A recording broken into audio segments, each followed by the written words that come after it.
त्रेता युग में जब दशरथ जी को लगा तो गोस्वामी जी लिखते हैं, गुरु ग्रह पढ़न गए रघुराई, अल्पकाल विद्या सब पाई। राम जी कहाँ गए? वशिष्ठ जी के यहाँ गुरुकुल। और आज जब देवकी वसुदेव जी को लगा तो कहाँ भेजा?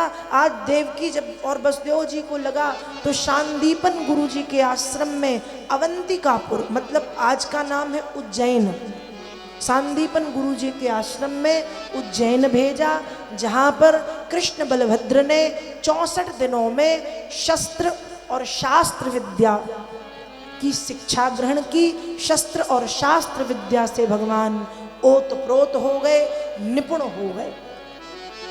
व्यक्ति के जीवन में शिक्षा का होना बहुत जरूरी है।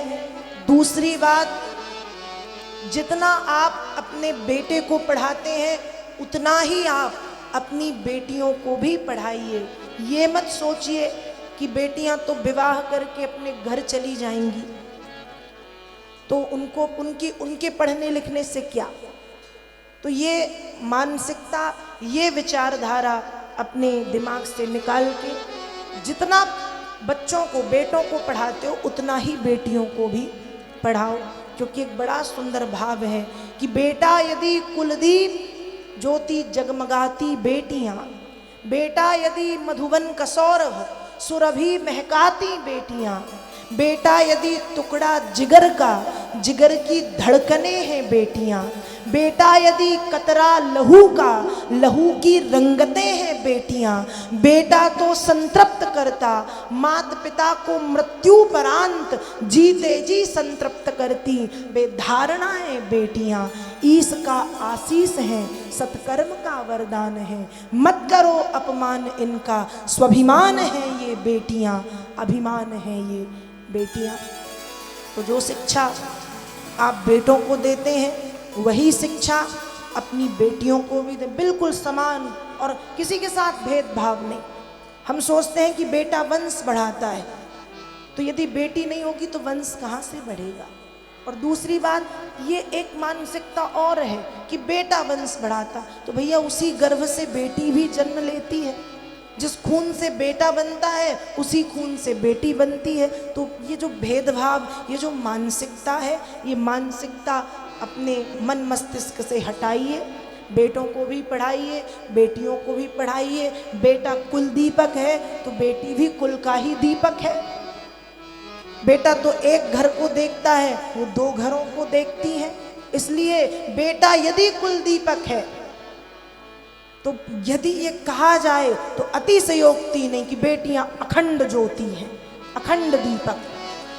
वो दोनों कुल की लाज बचाती हैं और दोनों कुल को चलाती हैं और दोनों कुल के वंश को भी बढ़ाती हैं। ससुराल में वो बहू बन के रहती हैं और मायके में वो बेटा बन करके काम करती हैं। इसलिए बेटा यदि कुलदीप ज्योति जगमगाती बेटियां, बेटा यदि मधुबन कसौरभ सुरभि महकाती बेटियां। समान अधिकार, पक्षपात नहीं।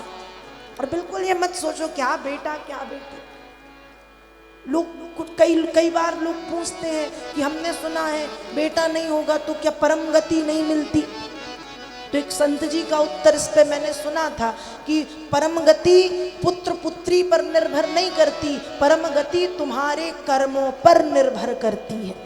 तुम पाप में डूबे रहोगे तो 100 बेटे पैदा कर लो, तुम्हारी परम गति नहीं होनी, तुमको नरक ही मिलना है।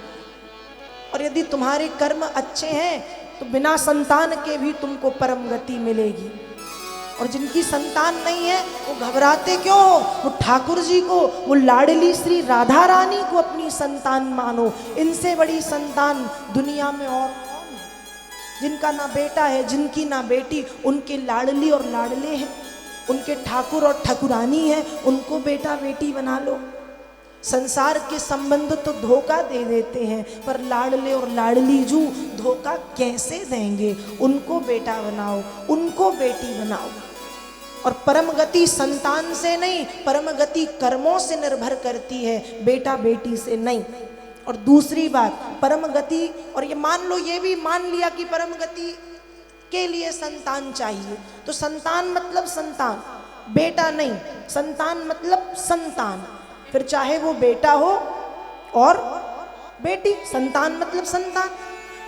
माँ के पेट से जो जन्म ले, बेटा लेगा तो वो संतान, बेटी उसको फेंक दोगी क्या, वो भी तो संतान है, संतान। तो मेरा निवेदन है, वैसे ये मानसिकता जा चुकी है, फिर भी बहुत से गांव में अशिक्षा के कारण ये मानसिकता देखने को मिलती है। तो इस बेकार की मानसिकता का त्याग करें, दोनों के साथ समान व्यवहार करें, बेटे को भी पढ़ाएं, बेटी को भी पढ़ाएं,